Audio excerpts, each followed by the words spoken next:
We're living in an era of digital exhibitionism. If you ate a croissant and didn't tag the location, did that croissant even exist? If you went on vacation and didn't drop 40 bikini stories, does it even count as a life? Yet, there's this unique breed of people among us whose profiles look like either a ghost town or a National Geographic gallery. Plenty of cats, sunsets, and cool buildings, but absolutely zero faces. Why do they do it? Is it an inferiority complex, or have they reached a god-tier level of enlightenment? Let's break down the psychology behind this. 1. The "I don't need your likes to survive" syndrome. Most social media users are hooked on a dopamine needle. Every like is a micro-shot of validation. You're hot. You're successful. We see you. People who don't post photos often have autonomous self-esteem. Their sense of worth is generated from within. It doesn't fluctuate based on the number of red hearts under a post. While someone spends 3 hours airbrushing a forehead zit to look perfect, the non-poster is actually out there living. They don't need to prove to the world they're happy because they're too busy actually being happy. 2. Digital sovereignty and healthy paranoia. In a world where Face ID knows your bone structure better than your own mother, and ad algorithms pitch you cat food 3 seconds after you just thought about a kitten, privacy is a luxury. People who avoid the spotlight are basically digital ninjas. They refuse to be the product. Every photo is just data for marketing, tracking, and manipulation. For them, not posting a photo is a giant middle finger to the data mining system. 3. Energy conservation. Introverts guarding the peace. For an introvert, posting a selfie feels like walking onto a stage at Madison Square Garden.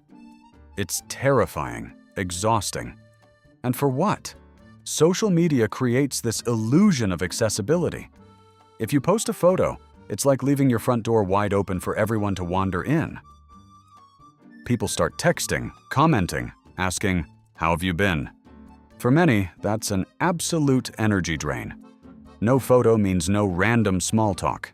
It's the ultimate social shield. 4. The digital fake problem. Modern Instagram is basically a world's fair where everything looks better than it actually is. Some people opt out because they're just over the fakery. They feel like a static photo, no matter how good the lighting, is just a flat, boring copy of their actual multi-layered personality. The irony? They're so authentic they don't want to tarnish their karma with a Paris filter. 5. The glass house. Fear. When you put your face out there, you become a target. Not necessarily for haters, but definitely for judgment. "Oh, she's aged," or "What's up with his hair?" People who value their mental peace simply opt out of the game. They realize that if you don't put yourself in the shop window, nobody can buy you or review you. 6. Professional mystery. There's a whole category of people whose status or job requires a certain distance, whether it's high-level execs, people in security, or just folks who understand that extra info online is just future blackmail material. They're playing the long game, where a solid reputation is worth way more than a minute of clout. Who are they, really?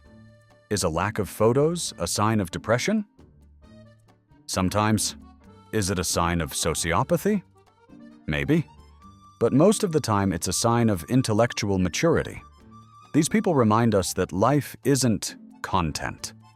The best moments happen when the camera is off and your eyes are on the person in front of you, not the lens. So, if your friend has a black square or a picture of a forest as their avatar, don't rush to call them a loner. Chances are they've mastered something we're all craving: true freedom from other people's opinions. Pro tip: if you want to post something, post it. But remember, your life won't be any less awesome if the 500 friends in your contact list never see it.